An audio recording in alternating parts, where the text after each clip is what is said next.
अच्छा जी, आपको white page नज़र आ रहा है अपनी स्क्रीन्स पे? ओके। अच्छा, मेरे पास आज लाइटनिंग कंडीशंस थोड़ी अच्छी नहीं है। अगर आप देखो तो मतलब मैं मार्कर यहाँ पे रखा हुआ है ना, तो बहुत ज़्यादा नीचे शेडो है। तो आई एम सॉरी कि आपको थोड़ा-सा इसके साथ गुज़ारा करना पड़ेगा। और 2 बातें और हैं जो मैं आपको बताना चाहूँगी, वो ये कि जो मेरी डेस्कटॉप की पूरी स्क्रीन इस वक़्त आपके सामने अपीयर हो रही है, ये आपको टीम्स वाली वीडियो पे नज़र आएगा। लेकिन जो ये वाली चीज़ है ना, मतलब यूट्यूब पे जो वीडियो मैं अपलोड करूँगी उस पे सिर्फ़ ये चीज़ नज़र आएगी। तो अगर आपको टीम्स की वीडियो देखनी है तो वेल एंड गुड, लेकिन अगर आप यूट्यूब की वीडियो देखो तो आपको थोड़ी-सी ज़्यादा आसानी होगी उसमें। अच्छा, हम लोगों ने आज इंशाल्लाह करना है वीक 2 का लेक्चर 1। हम कोशिश करेंगे कि चैप्टर नंबर 1 ख़त्म कर लें और चैप्टर 2 को जितना अ, जितना कर सकें। अच्छा जी, डिस्क्रीट टाइम सिग्नल्स की कॉन्सेप्ट्स हम करना चाहते, concepts of discrete time signals related to frequency। तो क्या कॉन्सेप्ट है? जल्दी से वो 3 हम कॉन्सेप्ट रिवाइज कर लें, फिर हम उससे आगे चलते हैं। मसलन पहला हम लोगों ने कहा था कि एक्स ऑफ एन को अगर एक डिस्क्रीट टाइम कोसाइन सिग्नल है हमारे पास, उसको हम रिप्रेजेंट करेंगे इस तरह से, ठीक है?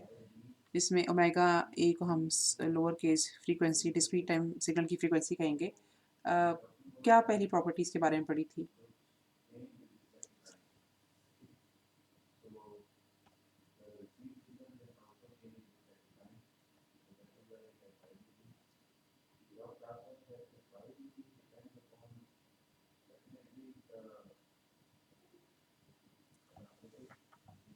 अच्छा जी, हम दोनों को खामोश बैठे रहने का फ़ायदा नहीं है।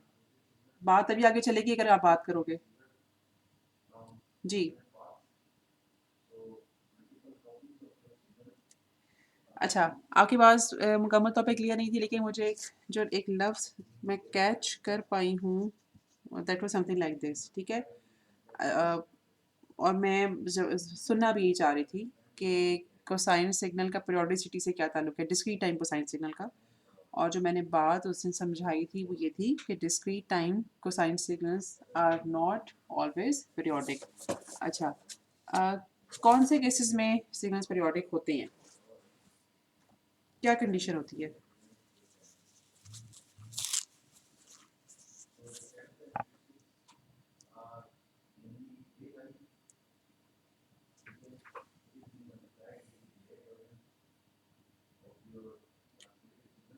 हाँ जी। Discrete time discrete time signals आप कह रहे हो पीरियोडिक होते ही नहीं है।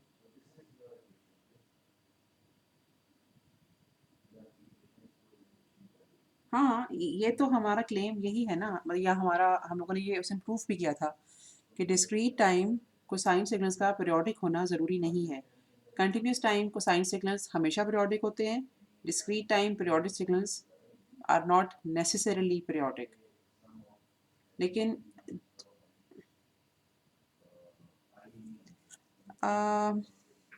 रैशनल की बजाय अगर आप इस तरह से बताओ कि इसकी फ्रीक्वेंसी में जो के बाय एन का फैक्टर है अगर वो रैशनल हो,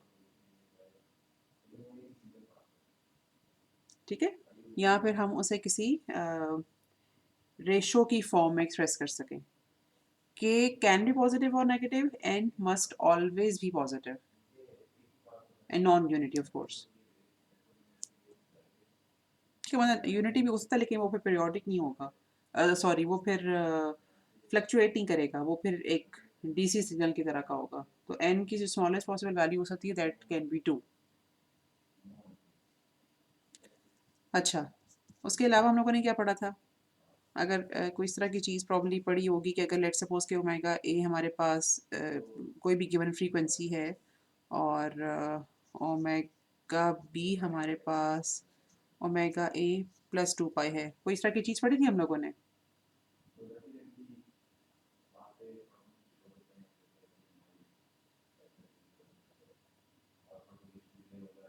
ठीक है। नहीं, टाइम की शॉर्टेज नहीं थी वो, उसमें हम लोगों ने 1 के बाद पढ़ना ही नंबर 3 था और 3 के बाद फिर हम लोगों ने 2 पे आना था। तो लेट टू ओके, मैं इसको 3 कह देती हूँ। अ, ये चीज़ पढ़ी थी हम लोगों ने, कंप्लीट की थी। क्या हम लोगों ने, हमारा रिजल्ट क्या था इसमें?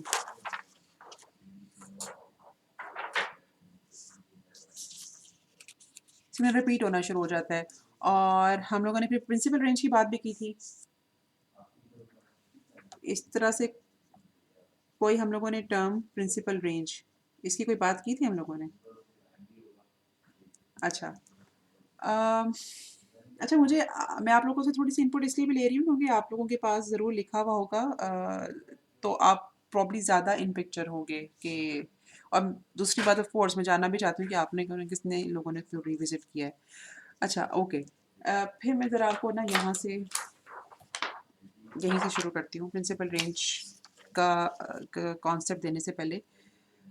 इस चीज़ को हम लोगों ने डिस्क्रीट कंटिन्यूस टाइम सिग्नल्स के लिए बहुत क्लियरली पढ़ा था कि अगर हमारे पास दो फ्रीक्वेंसी कंपोनेंट्स हैं, एक सिग्नल है with frequency capital omega A और एक और सिग्नल है with frequency capital omega B, such that कि ओमेगा बी को मैं लिख सकती हूँ ओमेगा ए प्लस 2 पाई। और अगर मैं इन दोनों सिग्नल्स को प्लॉट करूँ, फॉर एग्जांपल ओमेगा ए की कॉरस्पॉन्डिंग जो सिग्नल है उसको मैं एक्स ए टी कहती हूँ, और ओमेगा बी की जो कॉरस्पॉन्डिंग सिग्नल है उसको मैं एक्स बी टी कहती हूँ। तो ये दोनों सिग्नल्स एक्स बी टी और एक्स ए टी जब मैं प्लॉट करूँगी तो they would apparently be different from each other, number one.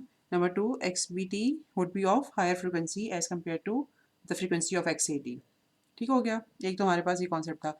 अब इसी चीज़ को अगर हम अप्लाई करें डिस्क्रीट टाइम सिग्नल्स के ऊपर, और हम यही दो मतलब इसी तरह की फ्रीक्वेंसीज लें कि एक हम रैंडमली कोई भी फ्रीक्वेंसी ओमेगा ए ले लेते हैं और एक फ्रीक्वेंसी हम ओमेगा बी ले लेते हैं, और फिर हम लोगों ने कुछ इस तरह की चीज़, ये आपने मुझे बताने की क्या हम लोगों ने किया था इसको, कि हम लोगों ने ओमेगा बी एन से लेकर चले थे और फिर omega B because it is equal to omega A plus 2 pi, तो हम लोगों ने ऐसे लिखा था। ये चीज़ कर ली थी हम लोगों ने।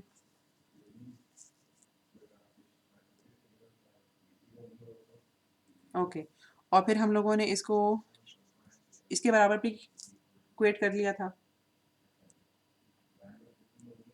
ओके। और फिर हम लोगों ने एंड पे ये भी नतीजा निकाल लिया था कि जब डिस्क्रीट टाइम सीक्वेंस में हमारे पास दो सिग्नल्स इस तरह से मौजूद हों कि दोनों की फ्रीक्वेंसी में डिफरेंस 2 पाई का हो, तो वो दोनों सिग्नल्स एक जैसे होते हैं। ठीक है। और इस नतीजे के बाद ये भी शायद मैंने आपसे कहा था। अ, अच्छा, अब यहाँ से आपको ना पॉइंट नंबर 2 के बाद हम इस चीज़ के ऊपर आएंगे। मसलन अगर हमारे पास एक signal cos omega A N plus 2.09 pi N, ये सिग्नल हो, तो इससे मिलता जुलता एक और सिग्नल क्या हो सकता है? मैं इसको इस तरह से लिख लेती हूँ। मैं अब यहाँ पे क्या एक ऐसा सिग्नल लिखूँ सच दैट कि एन की इंटेग्रल, एन में जब हम इंटेग्रल वैल्यूज पुट करें तो हमारे पास मतलब ओमेगा ए तो हम कुछ भी अस्यूम कर सकते हैं, तो ये वाला सिग्नल मेरे पास जब प्लॉट होके आए तो बिल्कुल इस तरह का सिग्नल हो। मुझे यहाँ पे मैं क्या प्लग इन कर सकती हूँ?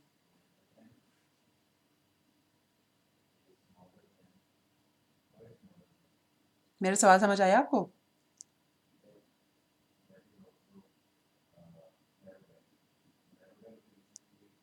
अच्छा, सवाल मेरा ये है, हम लोगों ने इस लाइन के ऊपर ऊपर तक ये चीज़ पढ़ी है कि हमारे पास जब दो फ्रीक्वेंसीज 2 पाई के डिफरेंस से अवेलेबल हों तो उसके उनके नतीजे में जो बनने वाले दोनों सिग्नल्स होते हैं वो दोनों एक जैसे होते हैं।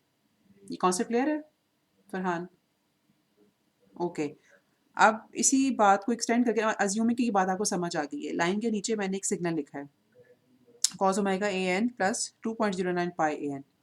इस सिग्नल को प्लॉट करने का ज़ाहिर सी बात है तरीका ये होगा कि मैं एन में मुख्तलिफ वैल्यूज़ डालूँ और इसको प्लॉट कर दूँ। अब इसी तरह का एक और सिग्नल मैं फाइंड आउट करना चाह रही हूँ। यहाँ पे मैं क्या लिखूँ सच दैट कि दोनों सिग्नल्स प्लॉट होके एक जैसे लगें?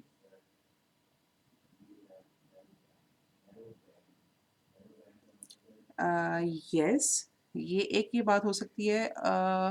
अच्छा चलो एक मैं आपको मिसाल देती हूँ फिर मैं आपसे एक पूछती हूँ। अगर मैं इस यहाँ पे ये चीज़ लिखूँ तो क्या आपको लगता है कि ये दोनों सिग्नल एक जैसे होंगे?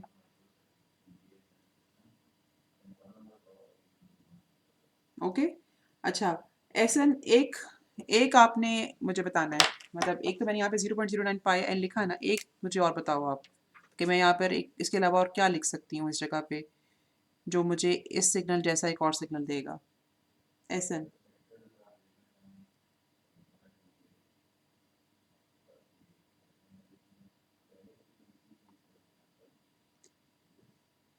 4.09। Very good.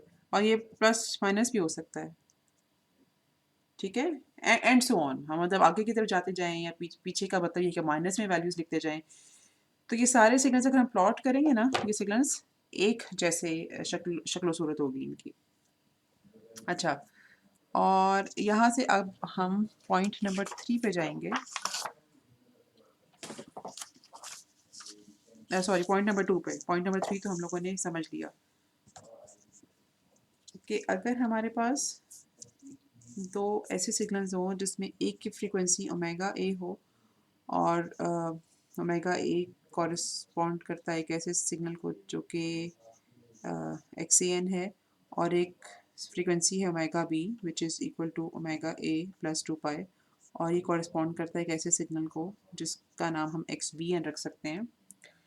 Discrete time signal के टर्म्स में हम देखें तो ये दोनों signals x a n x b n apparently बिल्कुल एक जैसे होंगे, ठीक है?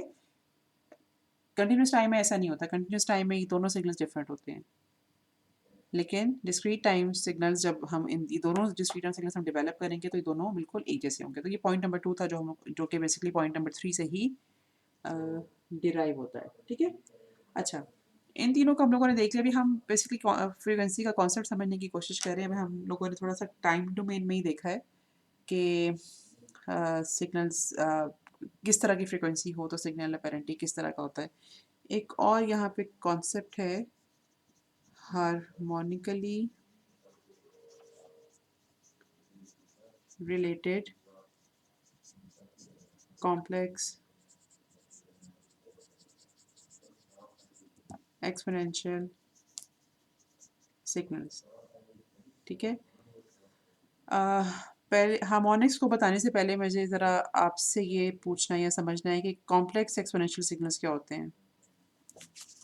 Okay, instead of 2 let me write 1 here and 2 here. कि हार्मोनिक्स को हम बाद में समझते हैं, पहले आप मुझे ज़रा ये समझाओ कि कॉम्प्लेक्स एक्सपोनेंशियल सिग्नल्स क्या होते हैं?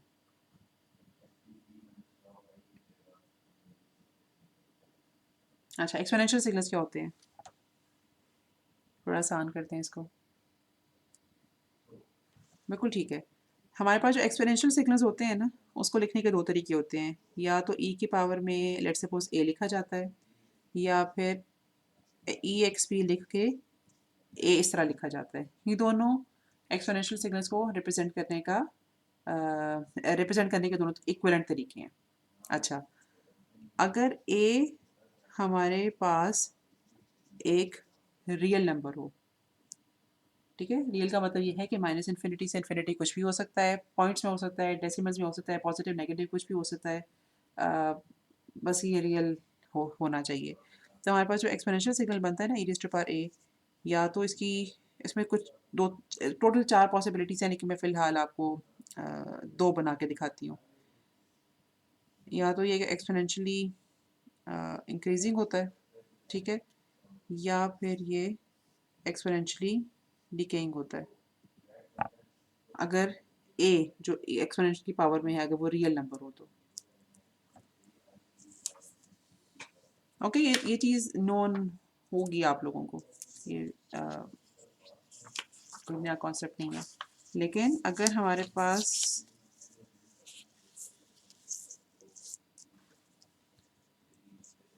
ए कॉम्प्लेक्स हो, ठीक है। तो कॉम्प्लेक्स सारी सी बात है, कॉम्प्लेक्स का मतलब होता है कि वो एक्स प्लस जे वाई की फॉर्म में हो, ठीक है। तो ये हमारे पास कुछ सूरत हाल बन जाएगी एक्स प्लस जे वाई, ठीक है। और अगर एक्स की वैल्यू ज़ीरो हो तो हम इसको एक्स जे वाई कहेंगे। और अगर एक्स की वैल्यू ज़ीरो नहीं होगी ना, तो मैं आपको मतलब ये भी प्रॉब्ली कल के लेक्चर में हम इस चीज़ को भी थोड़ा सा डिस्कस करेंगे कि अगर एक्स की वैल्यू ज़ीरो ना हो, मतलब नॉन ज़ीरो हो, तो फिर क्या होता है। लेकिन फॉर द टाइम बिंग हमारे लिए थोड़ा सा एट दिस मोमेंट आसानी ये है कि हम एक्स को ज़ीरो अज्यूम करके एक्सपोनेंशियल की पावर में सिर्फ जे वाई रखें। अच्छा, ये जो हमारे पास चीज़ आई है ना, ये वाली इक्वेशन या ये term, this is called complex exponential signal, ठीक है। अच्छा, कॉम्प्लेक्स एक्सपोनेंशियल सिग्नल जो होता है ना, वो रियलिटी में या फिजिकली एग्जिस्ट नहीं करता। आप लोगों ने आयलर आइडेंटिटी का नाम सुना हुआ है?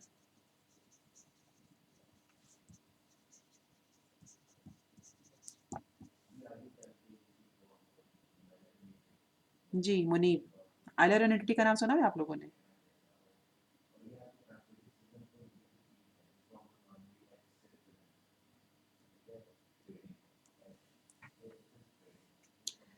ओके, मुनीब की मुझे आवाज़ नहीं आ रही। अवैस,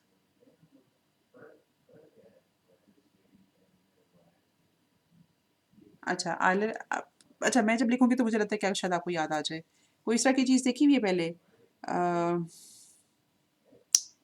दो तरह से एक्चुअली हम इसको डिफ़ाइन कर सकते हैं। एक तो हम इसको डिफ़ाइन कर सकते हैं इस तरह, cos theta is equal to e raise to power theta, नहीं e raise to power j theta plus e raise to power minus j theta over two. कोई इस तरह की क्वेश्चन देखी भी आपने?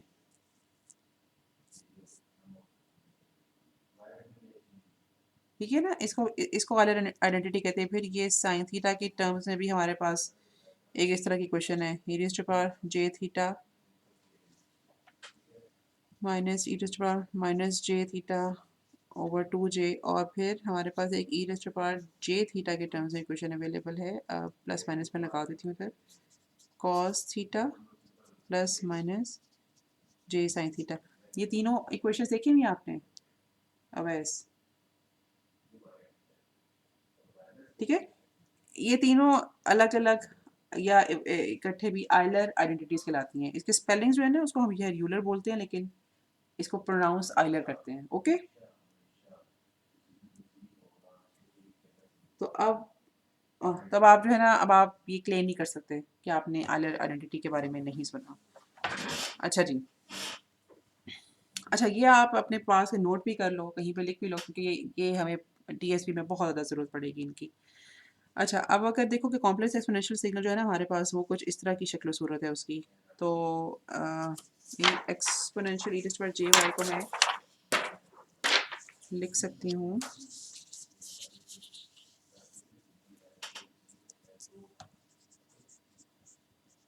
मतलब अगर मेरे पास कुछ इस तरह का सिग्नल होगा तो वो लिखा जा सकता है cos Y plus j sign Y. अब अगर एक कॉम्प्लेक्स एक्सपोनेंशियल सिग्नल के मैं रियल पार्ट और इमेजिनरी पार्ट को अलग अलग देखूँ, तो ये फिजिकली रियलाइजेबल सिग्नल्स हैं, ओके। तो जो एक्सपोनेंशियल सिग्नल्स है ना, वो सिर्फ मैथमेटिकली इसलिए डिवाइस किए गए हैं कि हाँ, बहुत सारे मैथमेटिकल प्रोसीजर्स इनके ऊपर अप्लाई करना और प्रूव करना आसान है। अदरवाइज फिज़िकली ये सिग्नल्स एग्जिस्ट नहीं करते।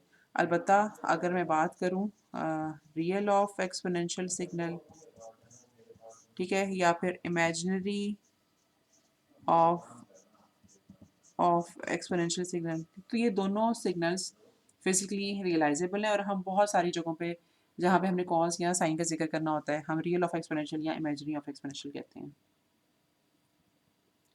ठीक है। और इसमें यूजुअली जो वाई होता है ना, दिस इज़ फ्रीक्वेंसी, ठीक है। तो इसलिए आपको वाई तो नज़र नहीं आएगा, आपको ज़्यादातर तो ये इस तरह से लिखा नज़र आएगा,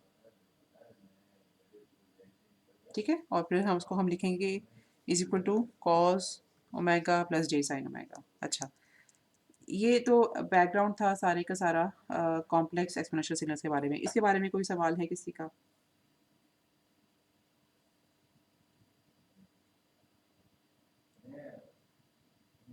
कौन से एक्सपोनेंशियल में?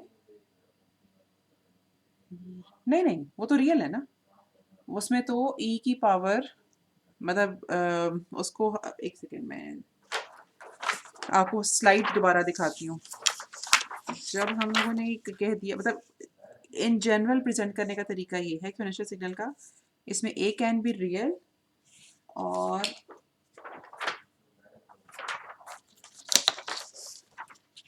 या ए रियल हो सकता है या ए कॉम्प्लेक्स हो सकता है। अगर ए रियल हो तो ये एक फिजिकली रियलाइजेबल सिग्नल है, इधर it would be exponentially increasing और it would be exponentially decaying. लेकिन अगर ये एक कॉम्प्लेक्स सिग्नल हो जिसमें मतलब ए को हम एक्स प्लस जे वाई लिख सकते हैं और फॉर द टाइम बीइंग हमने एक्स को जीरो अज्यूम किया है, तो तब ये सिग्नल इस तरह से लिखा जाता है। ठीक है, या फिर ऑफ कोर्स अगर मैं इस तरीके से लिखना चाहूँ तो मैं इसको e sorry e raise to power x plus j y, मैं इसको इस तरह से भी लिख सकती हूँ। और फिर यहाँ से प्रोसीड करते करते मैंने आइडेंटिटीज़ का जिक्र किया था और फिर मैंने ये बताया था कि बेसिकली ये जो कॉम्प्लेक्स एक्सपोनेंशियल सिग्नल होता है उसको हम इस तरह से लिखते हैं और उसमें एक रियल पार्ट होता है और एक उसका इमेजिनरी पार्ट होता है। ठीक है, सवाल क्लियर हुआ है आपका? ओके, अच्छा। मैं अज्यूम कर रही हूँ, अगर मेरी assumption गलत है तो प्लीज़ लेट मी नो, कि हम लोगों ने जो टॉपिक स्टार्ट किया था that was harmonically related complex exponential signals. अब यहाँ पे हम इस टॉपिक के अंदर जो पढ़ेंगे ना वो बेसिकली वो कॉम्प्लेक्स एक्सपोनेंशियल सिग्नल्स के ऊपर तो वैलिड है ही है, लेकिन वो साथ ही साथ कोसाइंस और साइन वेव्स के ऊपर भी वैलिड है। तो यहाँ पे हम लोगों ने कॉम्प्लेक्स एक्सपोनेंशियल के हार्मोनिक्स के बारे में जो भी चीज़ सीखनी है वो वैलिड होगी कोसाइन और साइनोसॉइडल सिग्नल्स पे। तो अभी तक तो हम सिर्फ यही सीख सके हैं कि कॉम्प्लेक्स एक्सपोनेंशियल सिग्नल्स होते क्या हैं। अब हम बात करते हैं हार्मोनिक्स की। हार्मोनिक्स की डेफिनेशन क्या है? What are harmonics?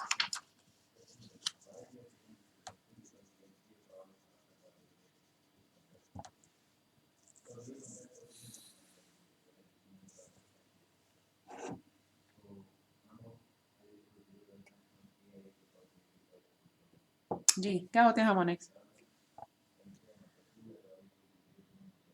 उस्मान आप बताओगे?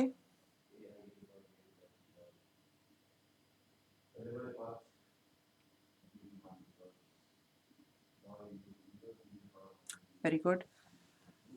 अच्छा, अगर हमारे पास एक जो अगर मैं कंटिन्यूस टाइम सिग्नल की बात करूं कि एक सिग्नल है कॉस ओमेगा ए टी, ठीक है, तो इसमें ओमेगा ए बेसिकली हमारे पास एक फंडामेंटल फ्रीक्वेंसी है और इसको हम फर्स्ट हार्मोनिक भी कहते हैं। इसी तरह से मेरे पास जब एक सिग्नल मौजूद होगा इस तरह से, तो ये जो सिग्नल है ना ये बेसिकली इस सिग्नल का सेकंड हार्मोनिक है। और इसी तरह से हम डिफाइन कर सकते हैं kth हार्मोनिक, जिसकी इक्वेशन हम लिखेंगे इस तरह से। और k की वैल्यू कंटिन्यूस टाइम सिग्नल्स में मैक्सिमम क्या हो सकती है?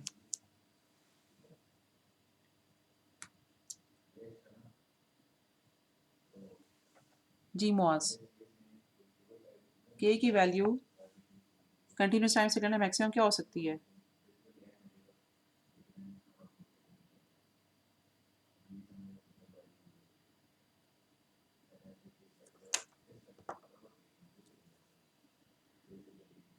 मुआज आपने अनम्यूट तो किया अपने आप को, लेकिन आपकी आवाज़ मेरे तक पहुंच नहीं रही।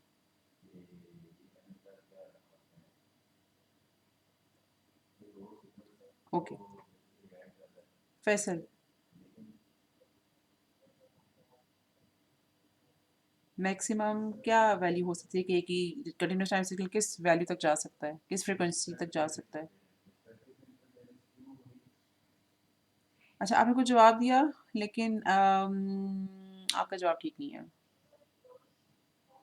मैं अच्छा, फैसल और आतिश दोनों, चूँकि आप प्रॉब्ली आप एक ही तरह का जवाब दे रहे हो, मैं थोड़ा सा रिकॉल रिमाइंड कराना चाहूँ, मैं यहाँ पर कंटिन्यूस टाइम सिग्नल की बात कर रही हूँ। डिस्क्रीट की नहीं।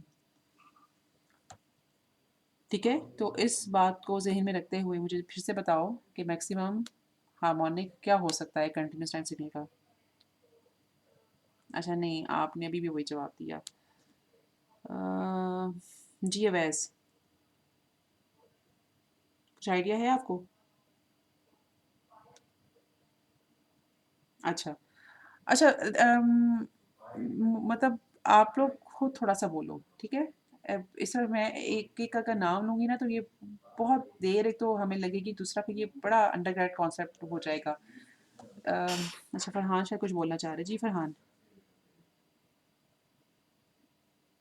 जी, ये की वैल्यू जो है ना वो प्रैक्टिकली इन्फिनिटी हो सकती है, क्योंकि हम कंटिन्यूस टाइम सिग्नल की बात कर रहे हैं और कंटिन्यूस टाइम सिग्नल की फ्रीक्वेंसी तो हम जितनी मर्जी बढ़ा लें। आपने सुना है ना ये फ्रीक्वेंसी तो गीगाहर्ट्ज़ में भी होती है, टेराहर्ट्ज़ में भी होती है। जिस अब स्पेक्ट्रम तो हम सब ने देखा हुआ है ना, माइक्रोवेव से हम शुरू करते हैं और फिर हम आगे उसको जितना मर्जी बढ़ाते जाएं। यस, इसलिए जो के है ना वो प्रैक्टिकली, और फिर आप लोगों ने ये भी बात सुनी होगी जैसे फोरियर सीरीज़ में जब हम डिकम्पोज करते हैं स्क्वायर वेव को उसके फ्रीक्वेंसी कंपोनेंट्स में, तो हम ये कहते हैं कि ये तो infinite number of cosine waves से मिल के बना हुआ है। ये बात हम कहते हैं ना, तो उसका यही मतलब है बेसिकली कि एक हमारे पास फंडामेंटल फ्रीक्वेंसी का सिग्नल होता है और फिर उसमें third harmonic, fifth harmonic, seventh harmonic and so on, उसमें इन्फिनिट नंबर ऑफ हार्मोनिक्स जो होते हैं वो सारे ऐड अप होते हैं और फिर हमारे पास ये वाला सिग्नल बनता है। तो जैसे कि फरहान ने कहा, हमारे पास अगर हम मतलब हार्मोनिक बेसिकली एक integral multiple of basic fundamental frequency को हम कहते हैं, या उस सिग्नलों को कहते हैं जो कि कॉन्स्टिट्यूट करता है उस फ्रीक्वेंसी को। और दूसरी बात ये कि हम अगर कंटिन्यूस टाइम सिग्नल्स की बात करें तो हमारे पास प्रैक्टिकली के की वैल्यू इन्फिनिट हो सकती है। अच्छा, अब हम इस कॉन्सेप्ट को समझने की कोशिश करते हैं डिस्क्रीट टाइम सिग्नल में। ये बात समझ आइए?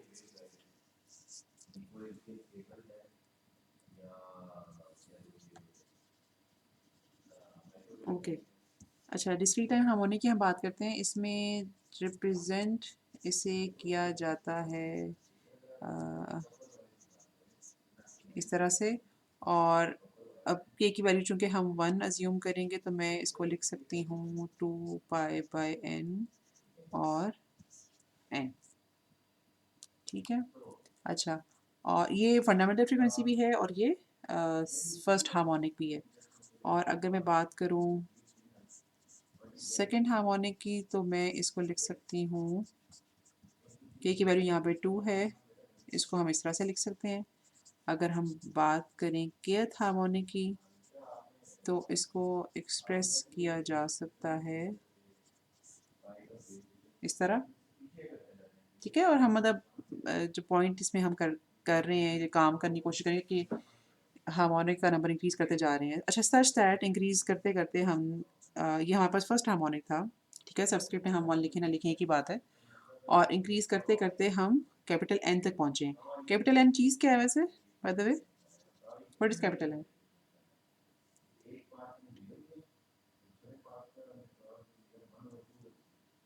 इन one period.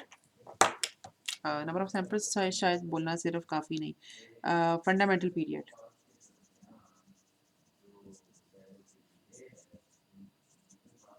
Number of samples in fundamental period, ठीक है? Which can minimum be 2 in number. अच्छा, अगर मैं के की वैल्यू को बढ़ाते-बढ़ाते n तक पहुँची हूँ, तो यहाँ पे क्या लिखा जाएगा? 2 pi by n into n और n, और ये मेरे पास कैंसिल हो गए और मेरे पास यहाँ पे बचा 2 पाई n। और अगर आप गौर करो आइलर आइडेंटिटी से इसको एक्सप्रेस करो कॉस और साइन की फॉर्म में, तो आपको ये अंदाज़ा होगा कि it would be equal to 1, लेकिन this is not what we need to discuss right now. अब मैं इसको n+1 करने लगी हूँ। ये मैं 1 से शुरू किया था, बढ़ाते हुए कैपिटल N तक पहुँची थी, and now I am going to make it n+1 so that I may see कि कितना ज़्यादा मैं इसको इंक्रीज़ कर सकती हूँ।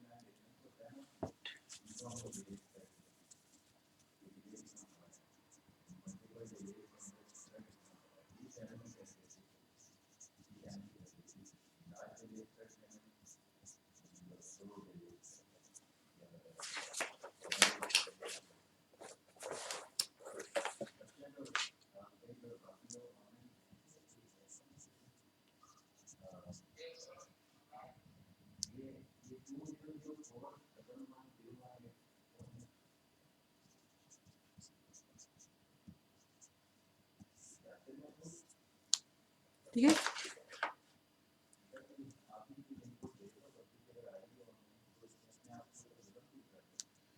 क्या इसको मैं इस तरह से लिख सकती हूँ?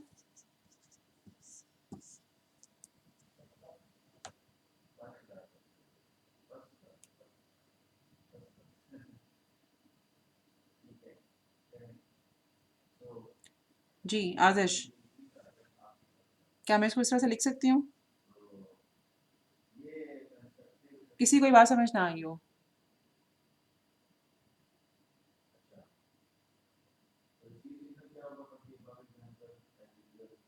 This might be your last chance. अगर किसी को नहीं समझ आई तो please let me know, otherwise मैं इससे आगे प्रोसीड करूँगी।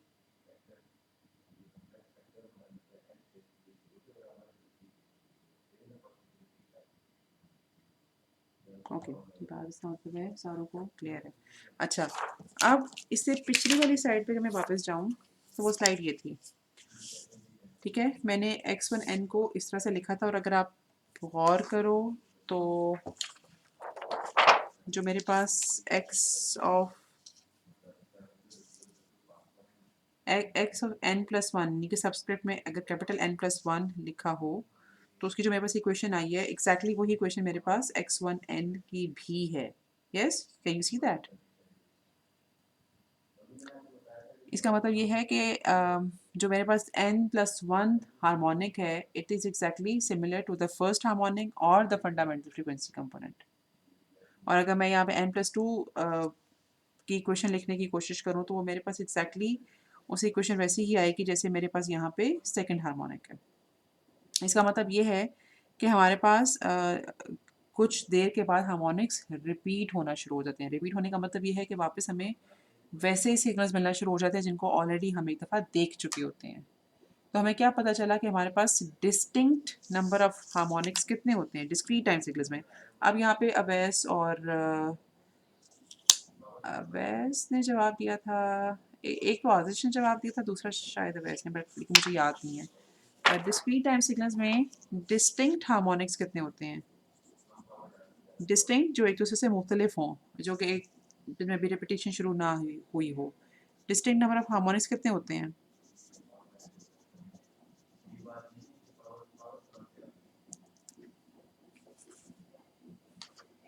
जी, इस स्लाइड को देख के क्या पता चला?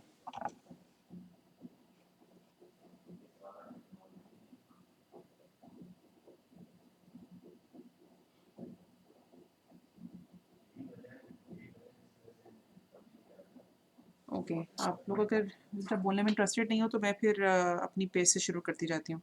अच्छा, डिस्टिंक्ट नंबर ऑफ हार्मोनिक्स। जी, बोलिए। एन।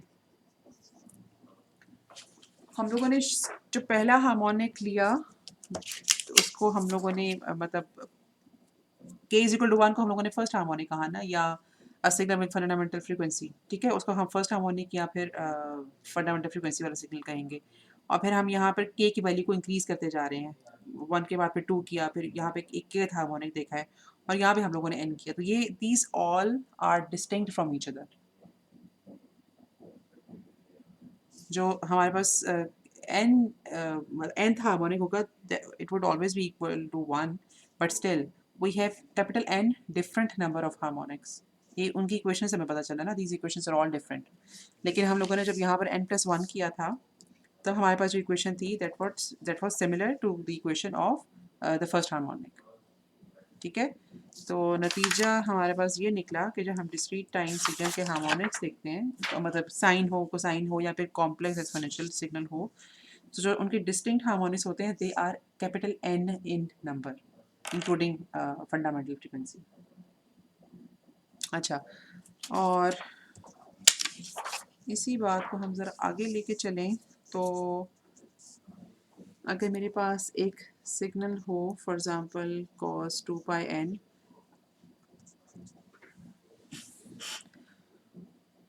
अच्छा अगर मैं इसको यूजुअली पढ़ा रही होती ना किसी ऐसी क्लास को जो कि आगे से मुझे जवाब दे रही होती है, तो पहले तो मैं उससे पूछती कि ये सिग्नल पीरियोडिक है कि नहीं, और वो मुझे बताते कि अच्छा ये पीरियोडिक है क्योंकि इसको हम 0.2 पाई को हम लिख सकते हैं 2/10 पाई, और हमें नज़र आ रहा है कि यहाँ पर k की वैल्यू 1 है और n की वैल्यू 10 है, तो yes this is a periodic signal. तो उसके बाद मैं उनसे अगला सवाल ये पूछती कि इसके टोटल नंबर ऑफ हार्मोनिक्स कितने होंगे, जिसका जवाब मुझे वो ये देते हैं कि जो टोटल नंबर ऑफ हार्मोनिक्स हैं हमारे पास they would be 10 in number. तो हमारे पास वो हार्मोनिक्स जो हैं वो कौन कौन से होंगे। अच्छा, अब मेरा हाल है कि मैंने आपको जो फ्रीक्वेंसी के 3 कॉन्सेप्ट्स थे वो पढ़ाते हुए प्रॉब्ली प्रिंसिपल रेंज की बात आपसे नहीं की थी। ओके, हमें अच्छा अब वो जो 10 हार्मोनिक्स है ना वो डिटर्मिन करने के लिए अच्छा ओके, पहले हम 10 हार्मोनिक डिटर्मिन कर लेते हैं, फिर मैं आपको प्रिंसिपल रेंज की बात बताती हूँ। तो जो उसमें पहला हार्मोनिक होगा उसकी तो फ्रीक्वेंसी 2π/10 होगी, अगर मैं के को यहाँ पे 1 रखूँ, ठीक है। जो दूसरा हार्मोनिक है उसकी फ्रीक्वेंसी 2π/10 2 होगी, और जो लास्ट हार्मोनिक है उसकी फ्रीक्वेंसी 2π/10 10, और ऑफ कोर्स उसकी फ्रीक्वेंसी जो है वो मतलब वो एक कांस्टेंट सिग्नल होगा जिसकी वैल्यू 1 होगी थ्रू आउट। अच्छा, अब अगर इन हार्मोनिक्स को मैंने फ्रीक्वेंसी डोमेन में प्लॉट करना हो,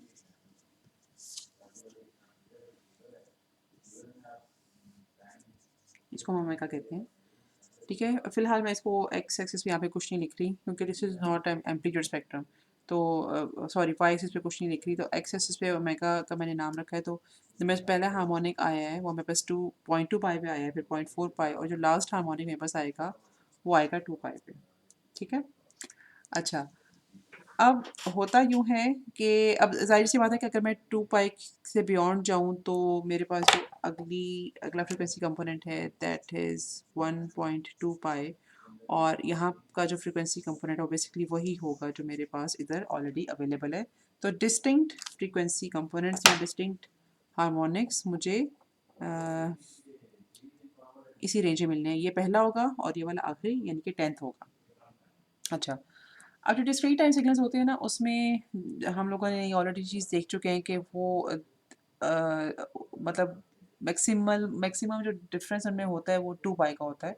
जब आप फ्रीक्वेंसी किसी भी फ्रीक्वेंसी में 2 पाई ऐड कर दें तो सिग्नल वापस रिपीट होना शुरू हो जाते हैं। तो इसका मतलब ये है कि जो हमारे पास एक डिस्क्रीट रेंज अवेलेबल है जिसमें सिग्नल्स एक दूसरे से डिफरेंट होंगे, that is 0 to 2 pi. We call it principal range, ठीक है। जैसे ही हम 2 पाई से थोड़ा सा आगे जाएंगे वो सिग्नल वापस हमें यहाँ मतलब हमें एक ऐसा सिग्नल मिलेगा जो कि ऑलरेडी हम इस रीजन में देख चुके हैं, ठीक हो गया। अच्छा, वैसे तो हम रेंज को भी ले सकते हैं 2 पाई से 4 पाई, 1.5 पाई से 3.5 पाई एंड सो ऑन, लेकिन हम जो बिल्कुल मतलब ओरिजिन वाली अगर रेंज लें तो वो ये वाली बनती है। अच्छा, अब इस रेंज को कंसिडर करने में हमें एक मसला होता है। अगर हम फ्रीक्वेंसी अगर हम डिस्क्रीट टाइम सिग्नल्स को प्लॉट करके देखें तो हमें अंदाज़ा होगा कि लेट्स सपोज कि हम ओमेगा को जिस वक्त ज़ीरो रखते हैं तो ज़ीरो के कॉरस्पॉन्डिंग जो सिग्नल बनता है यानी कि कॉज ऑफ ज़ीरो, उसको अगर आप प्लॉट करके देखो तो वो एक ऑल वन सिग्नल होगा, ठीक है।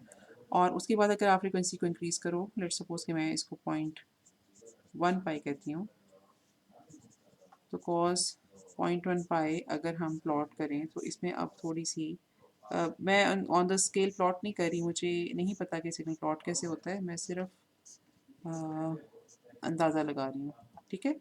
तो मेरे पास एक पीरियोडिक सिग्नल को साइन वेव, अच्छा ये शायद अपेरेंटली साइन वेव है लेकिन मेरे पास कुछ इस तरह का सिग्नल जो है वो बन गया। उसके बाद हम इसको फर्दर फ्रीक्वेंसी को इंक्रीज जब करते हैं तो मैं अज्यूम करती हूँ कि इसकी फ्रीक्वेंसी थोड़ा सा तेज़ हो के कुछ इस तरह की नज़र आएगी। आपको देख के पता चल रहा है कि पीरियड अब थोड़ा सा छोटा हो गया है।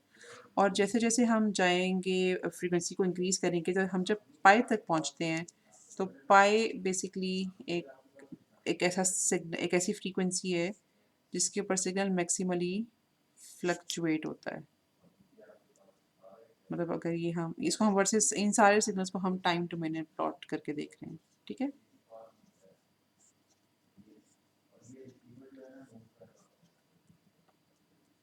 अच्छा, आपको ये भी यहाँ पे देख के पता चल रहा होगा कि अच्छा इस सिग्नल में कैपिटल एन है क्या?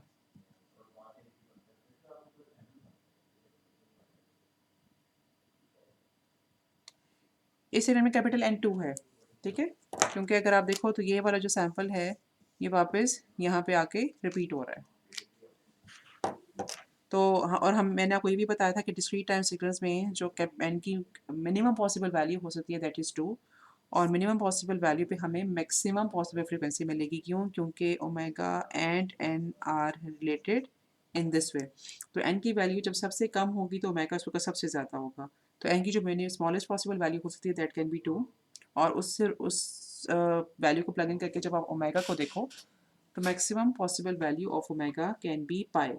तो ये हमारे लिए एक ज़्यादा नेचुरल फिनोमिना है कि जब हम ज़ीरो से फ्रिक्वेंसी को इंक्रीज़ करते हुए पाई की तरफ जाएं तो हमें सिग्नल्स बेसिकली ज़्यादा रैपिडली फ्लक्चुएट करते हुए नज़र आते हैं। अब जिस वक्त हम पाई से इंक्रीज़ करेंगे, मसलन हम 1.1 पाई को प्लॉट करके देखते हैं तो आपको देख के भी पता चल रहा होगा कि इसमें अब एन जो है वो 2 नहीं रहेगा, एन की वैल्यू जो है वो 2 से इंक्रीज़ कर जाएगी। अब एन की वैल्यू जब 2 से इंक्रीज़ करेगी तो हमारे पास जो ओमेगा हमें मतलब नज़र आएगा डिस्क्रीट टाइम सिग्नल का जो फ्लक्चुएटिंग रेट है वो इतना ज़्यादा नहीं होगा, ठीक है। यहाँ पर हमें ये सिग्नल की बहुत तेज़ी से फ्लक्चुएट कर रहे हैं। वहाँ जब हम पाई से बियॉन्ड आगे जाएंगे तो एन की वैल्यू ज़्यादा हो जाने की वजह से हमें ओमेगा इसका पेरेंटली थोड़ा कम नज़र आएगा, ठीक है। और इसी तरह से हम जब ओमेगा को इंक्रीज़ करते करते 2 पाई तक पहुँचेंगे तो वहाँ आपको पता है कि जो 2 पाई है वो वापस इस तरह का सिग्नल बनेगा हमारे पास, ठीक है, जिसमें सिग्नल्स की मतलब सारे सैंपल की जो वैल्यू है दैट इज़ इक्वल टू 1। अब ये ज़ाहिर सी बात है कि इसकी ये जो डिस्क्रीट टाइम सिग्नल्स में की हमें सिचुएशन मिलती है उसकी वजह ज़ाहिर सी बात है ये है कि हमारे पास एन के ऊपर कंडीशन है कि वो एक इंटीग्रल नंबर होना चाहिए और उसकी वजह से हमारे पास कुछ शर्तें ओमेगा के ऊपर लग जाती हैं।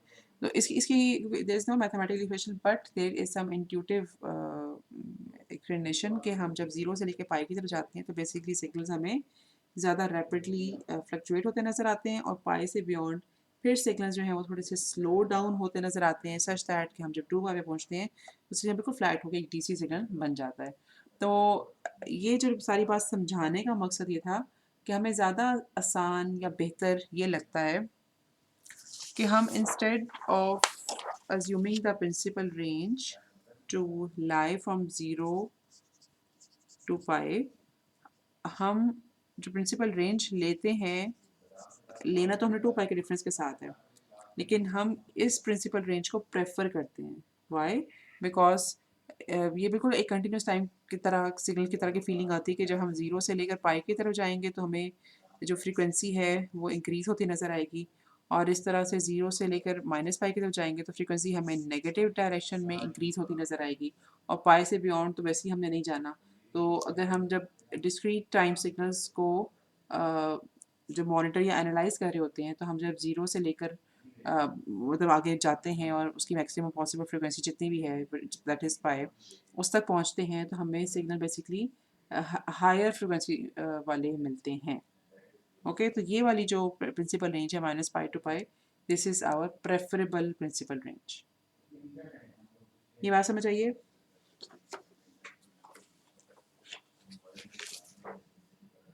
ओके अच्छा, अब मैं मुझे थोड़ा सा आगे पीछे होना पड़ रहा है क्योंकि लेक्चर के दौरान, क्योंकि हम लोग मतलब मैंने ये सवाल एक्चुअली कराते हुए ये रियलाइज़ किया था कि प्रिंसिपल रेंज का जो कॉन्सेप्ट है वो मैंने टच नहीं किया। ओके, अब मैं इस सवाल की तरफ वापस आती हूँ। इससे हम लोग को नहीं कहता कि ये हमारे पास एक पीरियोडिक सिग्नल है जिसमें टोटल हार्मोनिक्स जो है possible they are 10 in number, और अगर मैं के की वैल्यू को 1 से लेकर 10 पुट करूँ तो मेरे पास ये सारे हार्मोनिक्स जो हैं वो मुझे मिलेंगे। और हाँ जी, इनको हमने प्लॉट भी करके देखा था, ठीक है। हमारे पास कुछ इस तरह की सिचुएशन आई थी। अब हमें देख के पता चला कि के की वैल्यू को अगर हम 1 से लेकर 10 तक वेरी करेंगे तो जो प्रिंसिपल रेंज जिसमें सिग्नल सारे लाई कर रहे हैं दैट इज़ 0 टू 2 पाई। ठीक है? अच्छा, एक बात का और ख़्याल आप लोगों को रखना है कि 0 और 2 पाई इन दोनों पॉइंट्स में से ज़ाहिर-सी बात है कि सिर्फ़ एक पॉइंट पे सिग्नल एक्ज़िस्ट करेगा, क्योंकि 0 का भी वही मतलब है जो 2 पाई का है। बेसिकली यहाँ से अगर हम देखें तो अ, ये जो टोटल पीरियड हमें मिल रही है 0.2 पाई से 0.2 पाई से पाई तक जा रहा है। अब 1.2 पाई से लेकर जो अगला पीरियड है वो 2 पाई तक बेसिकली जाएगा। ठीक है? यहाँ तक। और इसी तरह से अगर मैं यहाँ पे देखूँ तो माइनस माइनस 1.8 आई गेस, अगर मुझे गलत नहीं है, माइनस 1.8 पाई से लेकर 0 तक जो है वो एक पीरियड आएगा। ठीक है जी। अच्छा, तो ओके, मैं अब बात ये समझा रही थी कि के की वैल्यू को 1 से लेकर 10 तक वेरी करने में हमारी डिज़ायर्ड प्रिंसिपल रेंज जो है वो हमें नहीं मिल रही। तो अगर इंस्टेड हम ये चाहते हैं कि हम हमारे हार्मोनिक्स लाए करें हमारी डिज़ायर्ड प्रिंसिपल रेंज में which is minus pi to pi, तो आपका क्या ख्याल है कि हम के को किस तरह से वेरी कर सकते हैं? अभी मैंने के को 1 से लेकर 10 तक वेरी किया है। लेकिन मैं ये चाहती हूँ कि मुझे ऐसे 10 डिस्टिंक्ट कंपोनेंट्स मिलें जो माइनस पाई से पाई तक लाई करें। हाँ जी, मेरा सवाल समझ आया आपको?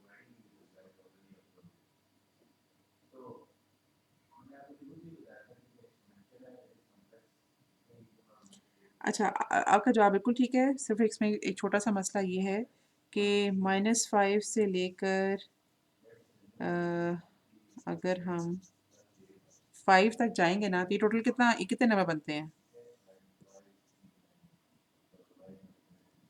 नहीं, नहीं, इनफ़ाइनाइट नहीं बनते, के तो इंटीग्रल हो सकता है ना सिर्फ़, 11 बनते हैं। ठीक है, तो 11 तो नहीं हो सकते ना, टोटल तो 10 हो सकते हैं। तो मतलब यहाँ पे 2 चॉइसेस हैं, ईदर हम -5 से लेकर 4 तक जाएँ या फिर हम दूसरी चॉइस क्या हो सकती है?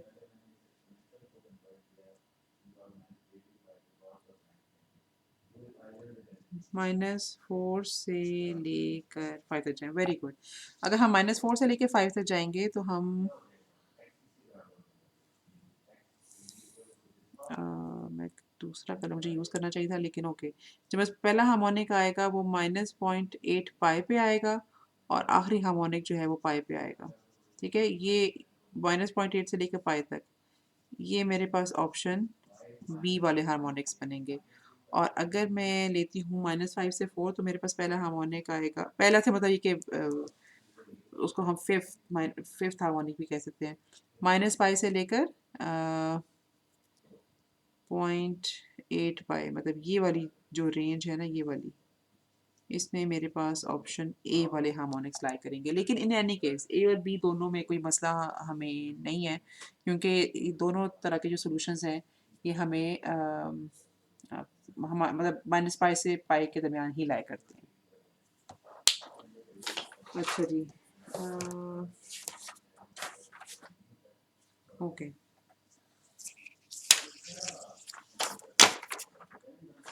अब एक आखिरी चीज़ जो इस चैप्टर की है उसको ज़रा देख लेते हैं। ये बेसिकली नाइक्विस्ट क्राइटेरिया है, उसको ज़रा लिखने का एक मुख्तलिफ तरीका है।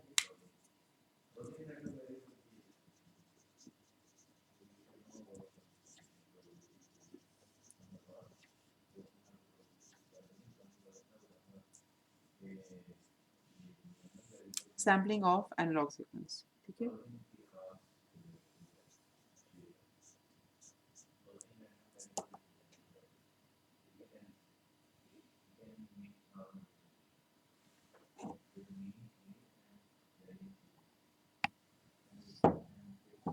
अच्छा जी, कंटिन्यूस टाइम सिग्नल को हम रिप्रेजेंट करते हैं इस तरह से। ये एंगुलर फ्रीक्वेंसी की टर्म्स में हम लोगों ने लिखा, और अगर हम इसको लिखना चाहें लीनियर फ्रीक्वेंसी की टर्म्स में तो इसको मैं ऐसे लिखूँगी। ठीक है? अच्छा, जब हम सैम्पलिंग करते हैं तो हम बेसिकली टी को रिप्लेस करते हैं N और इंटू कैपिटल जी से, जहाँ पर टी जो है that is basically sampling time, और एन यहाँ पे एक इंटेग्रल नंबर है जो कि सैम्पलिंग इंस्टेंट्स को शो करता है। मतलब एन की वैल्यू 1 होगी, इसका मतलब पहला सैम्पलिंग इंस्टेंट, फिर 2 होगी तो दूसरा सैम्पलिंग इंस्टेंट। तो एक तो सैम्पलिंग की जो टर्म है वो वैसे ही डिस्क्रीट टाइम सिग्नल की, अगर हम या अगर हम किसी भी सिग्नल की बात करें तो टाइम के साथ लिंक्ड है, कि हम जब टाइम में सैम्पल्स उठाते हैं तो we call that process as sampling. और अगर हम लोगों ने सिर्फ चंद सैंपल्स उठाने हैं which are spaced as yes, उनके जो स्पेसिंग है वो कैपिटल टी सेकेंड्स है, तो उसको तो एन ऑफ टी को हम टी के साथ इस तरह से रिलेट करेंगे। वैसे यूजुअली हम इसमें ना एक इस तरह की इक्वालिटी साइन इस तरह का शो करते हैं to show that they are equal only numerically, ठीक है, या जैसे कहते हैं लगभग इक्वालिटी है, तो उसके लिए हम फिर ये 3 डैशेस जो हैं वो शो करते हैं। अच्छा, अब अगर जब हम इस तरह की इक्वालिटी शो करते हैं कि ये हर इंस्टेंट पे तो बराबर नहीं होंगे, लेकिन कुछ वैल्यूज़ पे इनमें इक्वालिटी होगी, तो उसको फिर लिखने का तरीका ये होता है रिजल्टेंट सिग्नल को।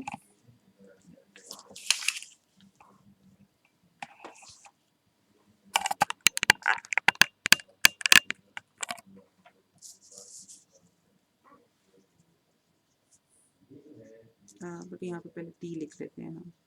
X of T is equal to X of N T, और यहाँ पर हमारे पास आ गया cos 2 पाई एफ ए और एन टी, या फिर cos 2 पाई एफ ए और टी को हम अगर रेसिप्रोकल लेके लिखें तो हम एन अपॉन एफ एस भी कह सकते हैं। अच्छा, प्रिंसिपली अब ये एक डिस्क्रीट टाइम सिग्नल है, बिकॉज इसमें अब हमारे पास स्मॉल टी नहीं आ रहा, इंस्टेड हम एन की बात कर रहे हैं। अच्छा, अब अगर ये डिस्क्रीट टाइम सिग्नल है तो डिस्क्रीट टाइम सिग्नल को तो हम ऑलरेडी बहुत डिटेल से पढ़ चुके हैं, और हम ये कह चुके हैं कि इसकी जो फ्रीक्वेंसी होती है वो इसके बराबर होती है। तो अगर ये एक डिस्क्रीट टाइम सिग्नल है और ये एक प्री डिफाइंड सिग्नल, इसका मतलब है कि दोनों के जो आर्ग्यूमेंट्स हैं that they must be equal, तो omega n shall be equal to 2 pi fa और n upon fs, ठीक है।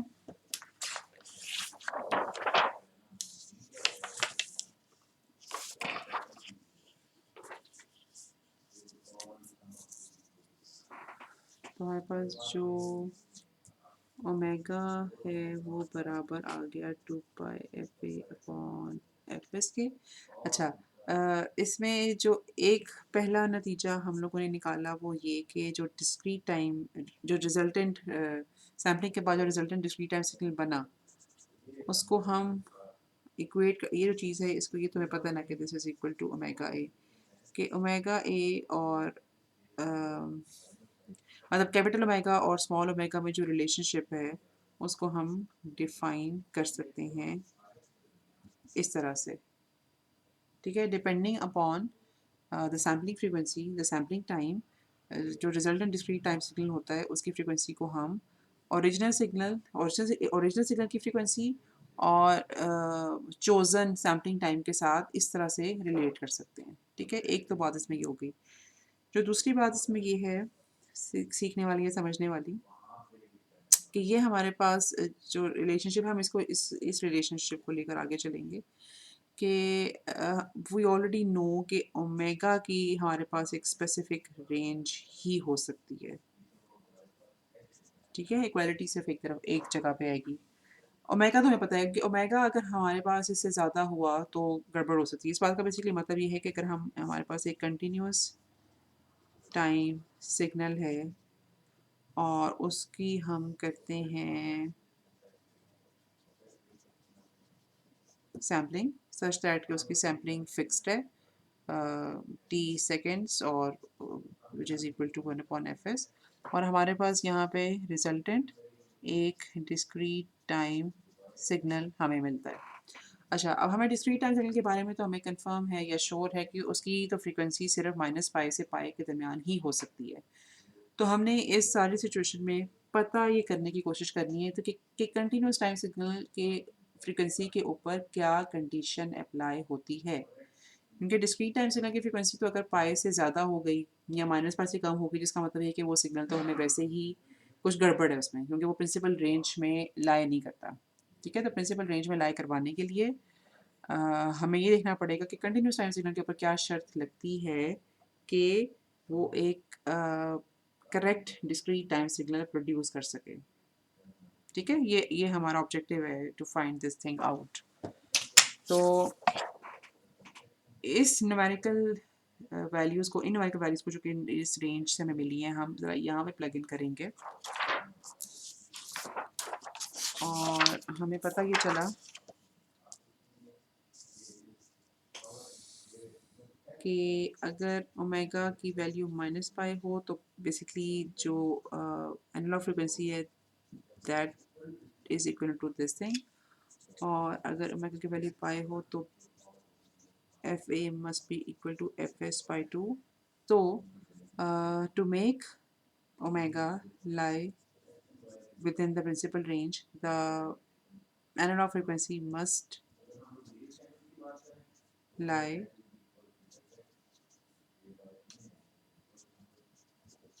within this range। अगर एनालॉग फ्रिक्वेंसी इस रेंज से कुछ आगे पीछे निकल गई तो इस बात का मतलब ये होगा कि हमें सैम्पलिंग के बाद मिलने वाला discrete time is not correct, उसमें कुछ मसला है। ठीक है, तो ये नाइक्वे स्ट्रैटेजी को ही डिफ़ाइन करने का एक मुख्तलिफ तरीका है। ठीक है, और यहाँ से ऑनवर्ड्स हम एक एग्ज़ाम्पल भी देख सकते हैं। एग्ज़ाम्पल बेसिकली चैप्टर 1 से ही है और ये बिल्कुल हमारा मतलब लास्ट टॉपिक है चैप्टर नंबर 1 का।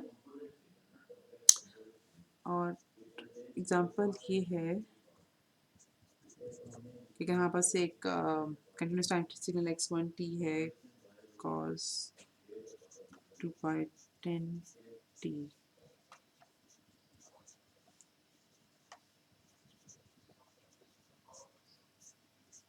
ठीक हो गया, और सैम्पलिंग फ्रिक्वेंसी अगर हमारे पास अवेलेबल है 40 हर्ट्ज़। ये दोनों सिग्नल एक ऐसे सैम्पलर से गुजर रहे हैं जिसकी फ्रीक्वेंसी सैम्पलिंग फ्रीक्वेंसी 40 हर्ट्ज़ है। ठीक है, तो ये दोनों जब इनपुट पे अपीयर होंगे इंडिविजुअली तो अलग अलग आउटपुट क्या डिस्क्रीट टाइम सिग्नल प्रोड्यूस करेंगे। मसलन x1n क्या होगा,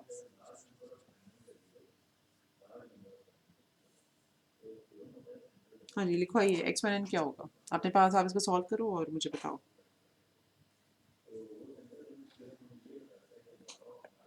आपको देखना इसमें यह है कि आपको t की जगह क्या प्लग इन करना है।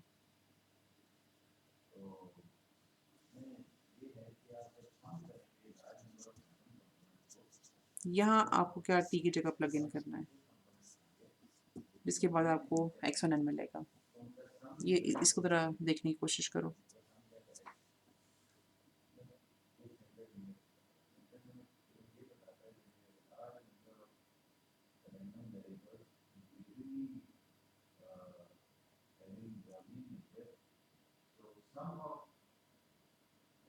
हाँ जी, मुझे आपका जवाब चाहिए।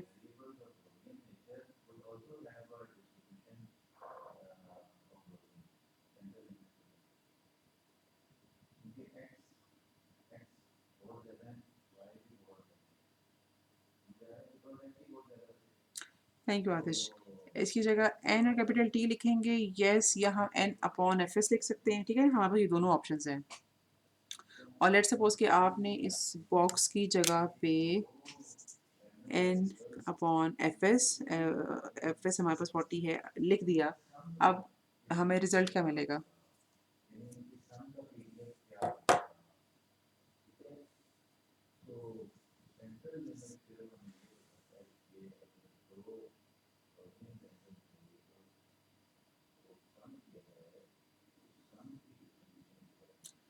सिंपल मैथ्स आपने करना है, इसको देख के मुझे बताओ कि रिजल्ट क्या आएगा।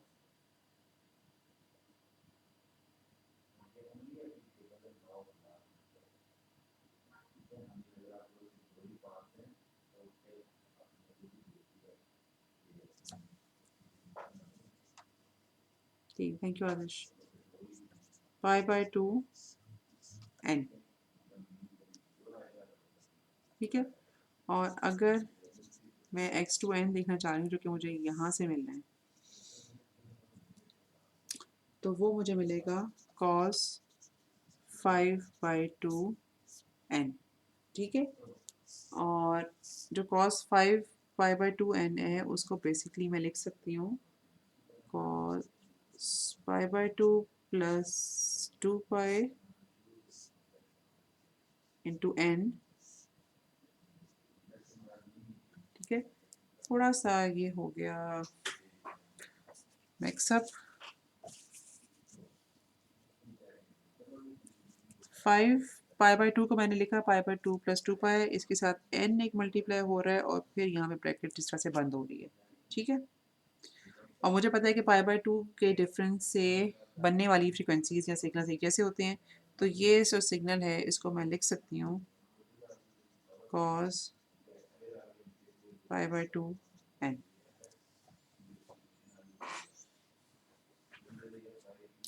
ठीक है। तो ये दोनों apparently different continuous time signals जब इस सैम्पलर से पास आउट होंगे तो दोनों बिल्कुल एक जैसे सिग्नल्स आउटपुट पे दोनों एक जैसे डिस्क्रीट टाइम सिग्नल्स आउटपुट पे प्रोड्यूस करेंगे। अच्छा, ये जो ये वाला जो कॉन्सेप्ट होता है कि जब हमारे पास मुख्तलिफ एनालॉग सिग्नल्स एक जैसे डिस्क्रीट टाइम सिग्नल्स प्रोड्यूस करते हैं, इस कॉन्सेप्ट को हम क्या कहते हैं, क्या कहलाता है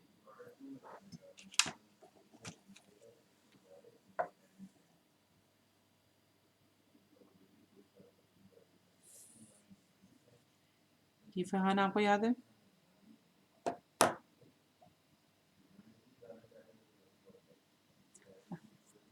जी आपको याद है फरहान? फैसल क्या कहते हैं? नहीं, फोरियर सीरीज, अच्छा फोरियर सीरीज और चीज़ है, मैं वो बताती हूँ क्या है। लेकिन अगेन अगेन मैं ज़रा सवाल फिर से बता दूँ।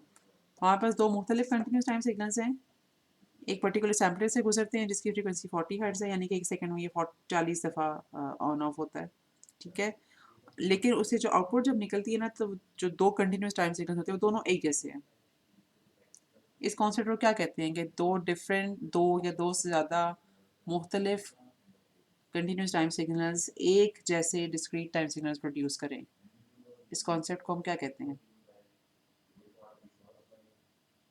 अच्छा, क्या ये बात सुनी हुई लग रही है?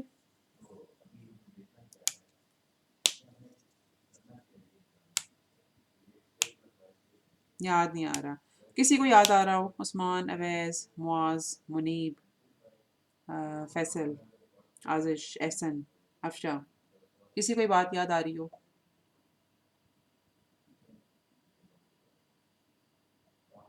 ओके। अच्छा, इसे प्राइम मेरा ख्याल है कि आप जब नाम देखोगे तो आपको याद आ जाएगा और शायद आपने फिर इसको डेफिनेशन को मुख्तलिफ तरीके से पढ़ा हो। एलिसिंग क्या होती है?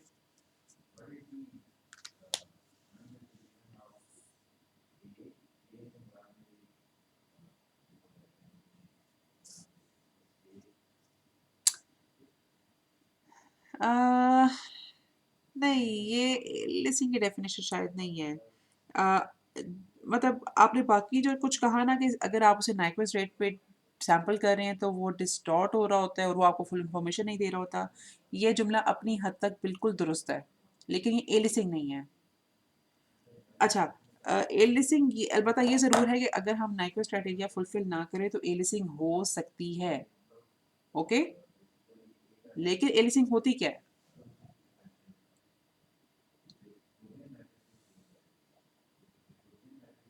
अच्छा, एरर होता है, यस। अच्छा, एलिसिंग यही होती है बेसिकली जो आपके सामने ड्रॉन है, आप इसको ज़रा एक जुमले में बोल सकते हो? ट्राई करो।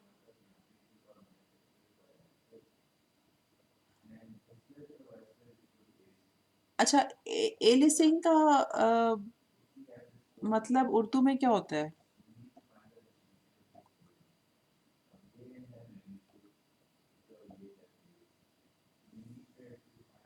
हम्म, कभी सुना है?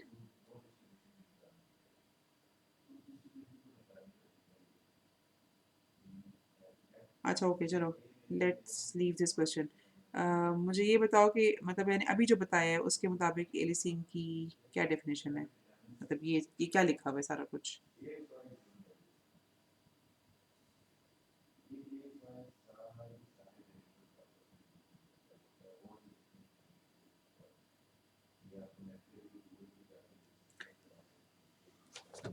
अच्छा, आप तो बिल्कुल ट्राई नहीं करते।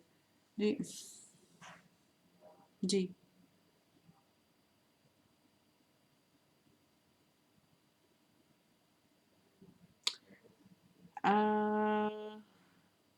पार्शली करेक्ट है।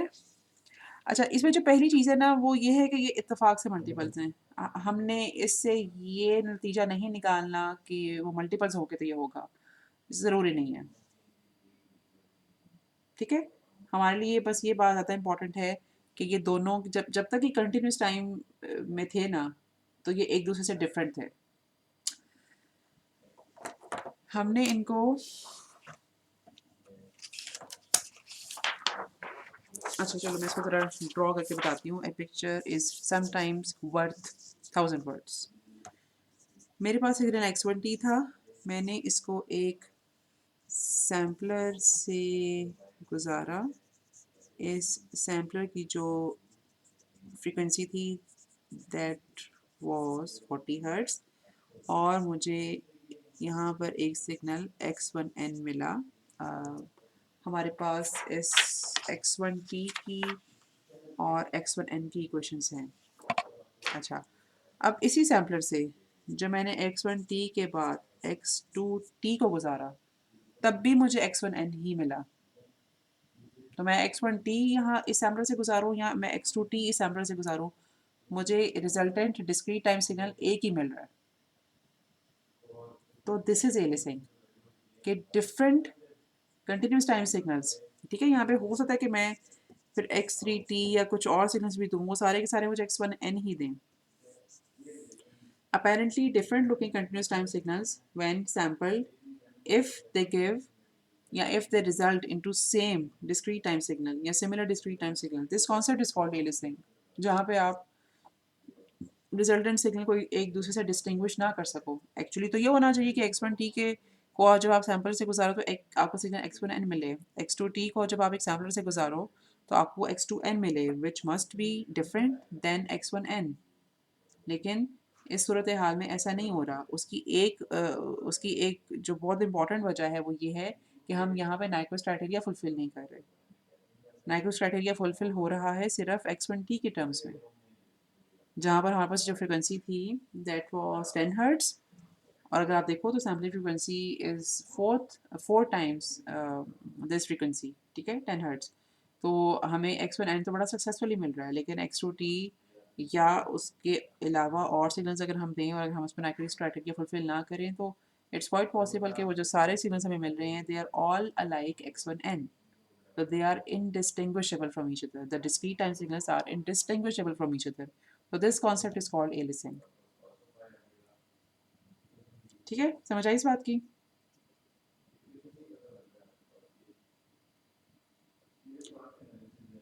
अच्छा, ओके, अब सिर्फ जवाब उस्मान ने दिया है। लेकिन एक्चुअली एलिसिंग की एक थोड़ी सी मुख्तलिफ डेफिनेशन भी उस्मान ने ही दी थी। अच्छा उस्मान, जो आपने डेफिनेशन एलिसिंग की दी थी वो आपको समझ आया कि उसमें क्या चीज़ मिसफिट थी, या या वो क्या चीज़ थी, मतलब आप क्या बताने की कोशिश करते? बात समझ आई आपको? Not clearly. अच्छा आपने, अच्छा मैं पहले आपकी डेफिनेशन दोहराती हूँ और फिर आप मुझे बताओ कि मैंने ठीक बोला कि नहीं। आपने कहा था कि हम जब नाइक्वेस्ट क्राइटेरिया के मुताबिक किसी भी सिग्नल को सैंपल ना करें तो हम उस रिजल्टेंट सिग्नल में, यानी कि रिजल्टेंट डिस्क्रीट टाइम सिग्नल में डिस्टॉर्शन होती है, इंफॉर्मेशन पूरी तरह कन्वे नहीं होती, इसको हम एलिसिंग कहते हैं। Was that so? अच्छा, अब इसमें दो तीन बातें हैं। ये बात बिल्कुल दुरुस्त है कि हम जब किसी भी सिग्नल को नाइक्वेस्ट क्राइटेरिया के मुताबिक वो नहीं करते, सैम्पलिंग नहीं करते, तो उसमें डिस्टॉर्शन होती है और उसमें इंफॉर्मेशन कन्वे नहीं होती। यस, लेकिन this is not aliasing. Aliasing is कि हम जब दो मुख्तलिफ सिग्नल्स को सैंपल करें और रिजल्टेंट सिग्नल्स एक जैसे बने। लेकिन होता ये तब उसी वजह से है कि उनमें से अगर कम से कम एक सिग्नल, दोनों भी हो सकते हैं लेकिन कम से कम एक सिग्नल नाइक्वेस्ट क्राइटेरिया के मुताबिक सैंपल ना हो रहा हो।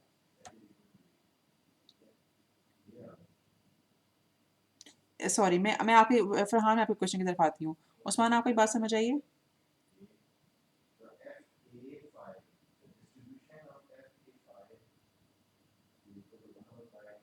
यस। अगर वो नाइक्वेस्ट क्राइटेरिया को फुलफिल नहीं कर रहा, नहीं ज़रूरी नहीं कि हमेशा है। ये तो हम लोगों ने, मतलब मैंने इस वक्त एक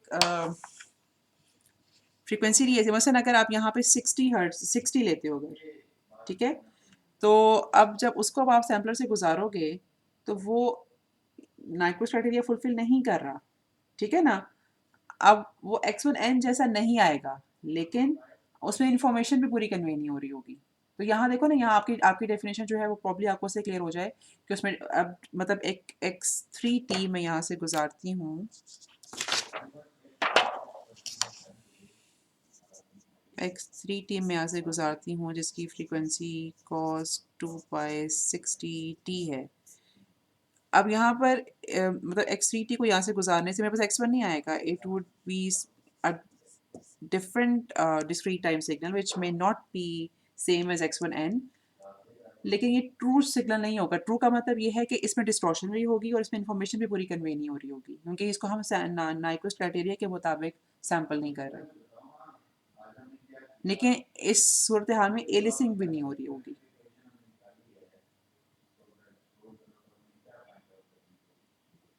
कन्फ्यूजन तो नहीं हो गई? अच्छा, ओके। अच्छा, अगर आपको इसमें भी अभी भी कोई चीज़ समझ नहीं आई तो आप मुझसे, आप ग्रुप के ऊपर क्वेश्चन पोस्ट कर सकते हो, ईमेल कर सकते हो या वॉइस नोट भी कर सकते हो। अच्छा फरहान, आपने कोई सवाल पूछना था?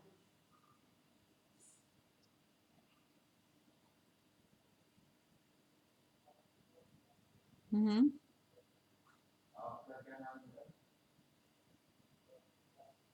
लैंग्वेज है उसका मुराद हम ये कर रहे हैं कि जैसे हमारे पास X1T की जो मैक्सिमम फ्रिक्वेंसी है दैट इज़ 10 हर्ट्ज, ठीक है। तो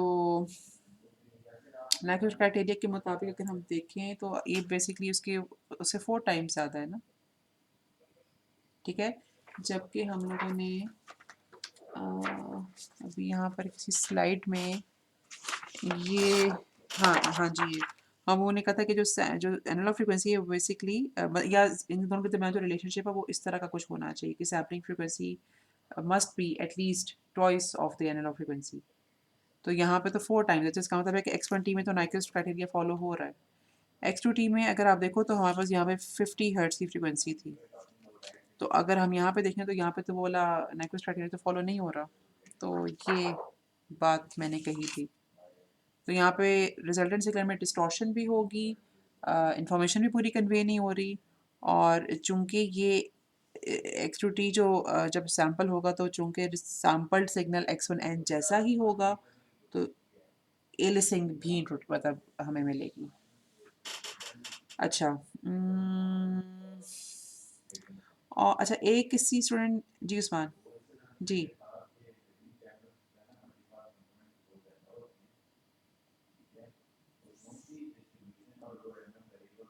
हम्म। एक्स नहीं, X1T और X2T तो एक दूसरे से डिफरेंट है। इनके जब आप स्पेक्ट्रल कंपोनेंट्स देखोगे तो वो डिफरेंट होंगे। लेकिन अगर आप X1N और X2N सेम है ना?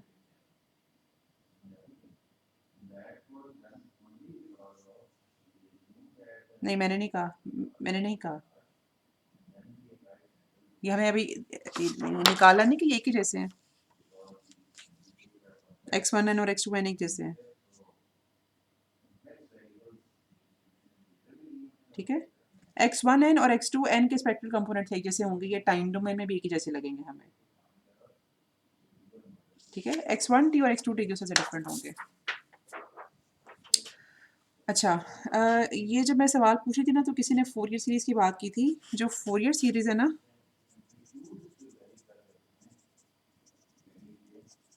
This is basically a mathematical tool Aliasing is not a mathematical tool. Aliasing is basically a concept. Fourier series is a mathematical tool जो कि हमें हेल्प आउट करता है कि अगर हमारे पास सिग्नल की टाइम इंफॉर्मेशन अवेलेबल है ना, तो वो उसको फ्रीक्वेंसी में कन्वर्ट करने में मदद देता है। मतलब हम हमारे पास अगर टाइम डोमेन में सिग्नल डेवलप्ड है और हम देखना चाह रहे हैं कि उसमें कितने कितने और क्या फ्रीक्वेंसी कंपोनेंट्स हैं और किस एम्पलीट्यूड के साथ हैं, तो वो हमें पता चलते हैं। या अगर हमारे पास फ्रीक्वेंसी की इंफॉर्मेशन है, तो हम उस इंफॉर्मेशन को यूज़ करते हुए टाइम की इंफॉर्मेशन निकाल सकते हैं।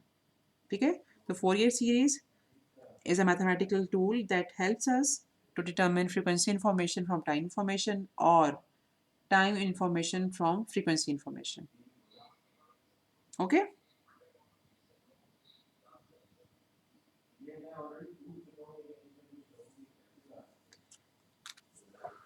जी फैसल, शायद आपने कहा था, तो समझ आई बात की। अच्छा, ओके। अच्छा जी, अभी हमारे पास टाइम नहीं बचा, उधर हम नई चीज़ तो कोई शुरू नहीं करेंगे, लेकिन अगर जो हम लोगों ने ऑलरेडी चीज़ें कवर की हैं यहाँ तक, इसमें किसी ने कुछ पूछना हो तो प्लीज़ लेट मी नो।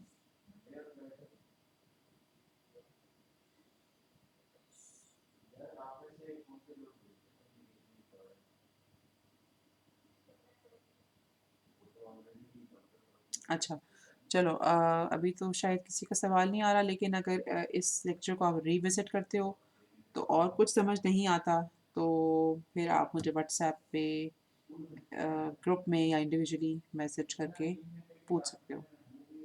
ठीक है, थैंक यू वेरी मच।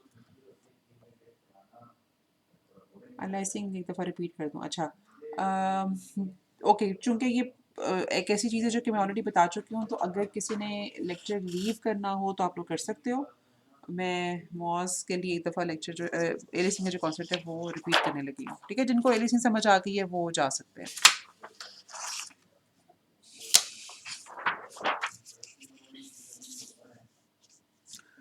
अच्छा, मॉस एलिसिंग ये होती है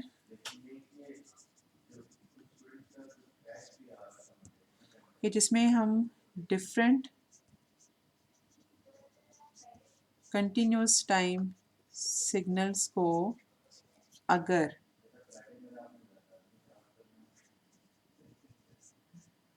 सैंपल करें तो हमें सेम डिस्क्रीट टाइम सिग्नल्स मिलें। This concept is called aliasing. अच्छा, ये हम लोगों ने मसलन एक एग्जांपल देखी थी। इसमें हमारे पास डिफरेंट कंटिन्यूस टाइम सिग्नल्स थे। एक सिग्नल की फ्रीक्वेंसी 10 हर्ट्ज थी, दूसरे की 50 हर्ट्ज थी। हम लोगों ने जो सैम्पलर अपना लिया कि हम लोगों ने कितने सेकंड्स के बाद सिग्नल को किसका सैंपल पिक करना है। ठीक है, वी चोज इट 40 हर्ट्ज। तो हम लोगों ने ये देखा कि हम लोगों ने जब x1t को डिस्क्रीटाइज करके x1n बनाया, तो उसकी frequency cos pi by 2n बनी। ठीक है, cos 0.5 पाई n।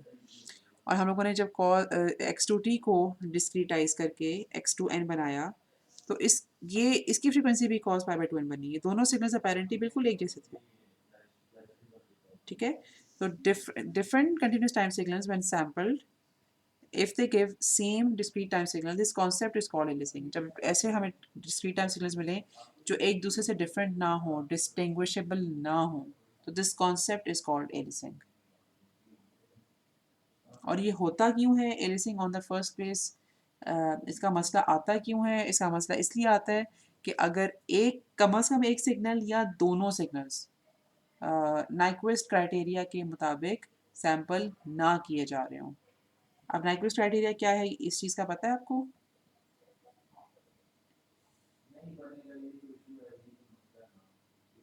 ओके, नाइक्वेस्ट क्राइटेरिया जो है वो बेसिकली एनालॉग सिग्नल की फ्रीक्वेंसी और सैम्पलिंग फ्रीक्वेंसी, इन दोनों को रिलेट करता है। तो अगर नाइक्वेस्ट क्राइटेरिया फुलफिल ना हो रहा हो, मतलब एक सिग्नल फुलफिल ना करे या दोनों ही ना करें, तो तब एलिसिंग जो है वो इट कैन हैपन।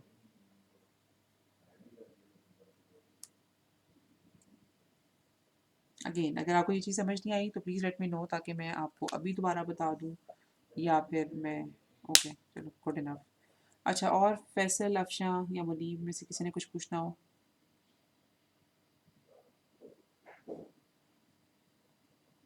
जी, जी। नहीं, वो एक जैसे ही होंगे, मल्टीपल नहीं होंगे, बिल्कुल एक जैसे होंगे। ठीक है। ओके। जी मुनीब, या आपका सवाल है कोई?